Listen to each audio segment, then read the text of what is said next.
Suresh Prabhu. No. They only wanted this reservation. Marxist only wanted this reservation. The medical education, and generally for that matter, so all the health care system in India needs a total revamp.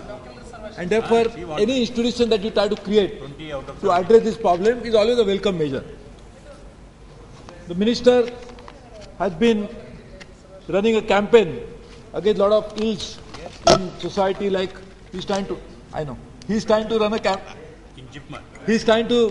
run a campaign against tobacco, against stars appearing for it. So he is running a campaign. I wish, Mr. Minister, I request you to also run a campaign for improving medical education in India. That's something which we will need.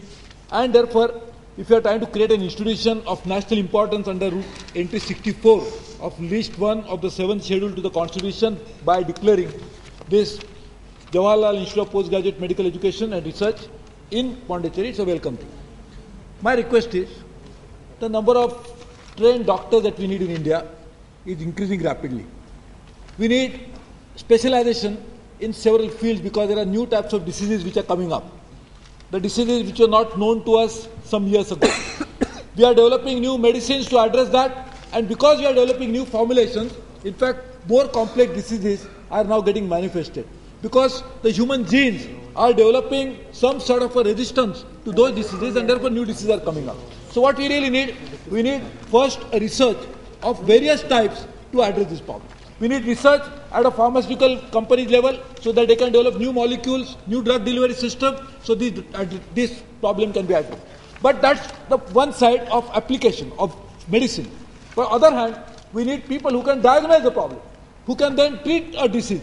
And to do that, we need huge number of medical practitioners, doctors, specialized doctors now in the field. Unfortunately, the number of doctors that we need are far, far greater than the delivery system can produce those doctors. So my request to the minister is, why we should confine and bring a law in the parliament to declare one institution as an institution of national importance? Why don't you create for each state?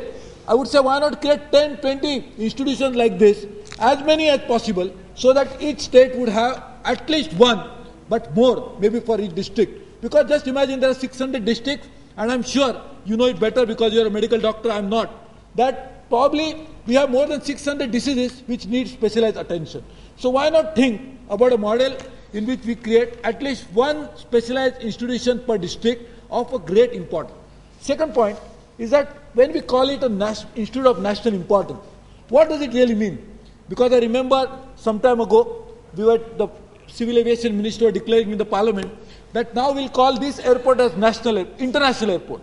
So it's like there is a Ram Bharose Hindu restaurant in many places. Now we call it a 5-star hotel from tomorrow. Does it really become 5-star just because we declare it? Just because we call an airport an international airport, does it really become international? So therefore, when we declare an institution of national importance, how do you define it? What are the criteria? How do you have benchmark? Look at All India Institute of Medical Sciences, one of the finest institutions. In fact, when you go there, nowadays we see that so many patients occupying every inch of space that is available there.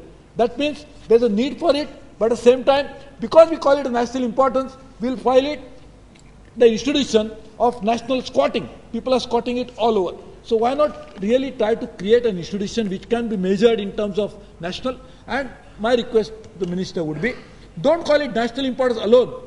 Why not benchmark it against the best international practices that are prevailing in medical field? So each of these specialized institutions will not just conform to national but international standards, and that would be the lasting contribution. Madam, we have some other problem on medical healthcare system. One is, of course, the delivery system. Other one is the formulation system. And the third one is, actually speaking, how do you make sure that not just specialized institutions, we need them. Suresh Prabhuji, 1 minute, please. So now I think the bill is also to be passed. So if House agrees, we will extend the time up to 6:30 something. No. Okay? To complete the bill. Passing the bill.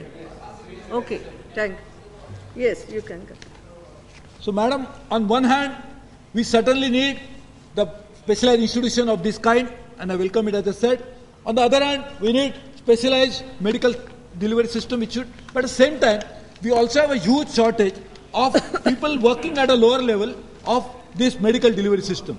We need midwives, we need various people, we need also people working as technicians, which is not available. So I think that again needs a huge attention, and that is required.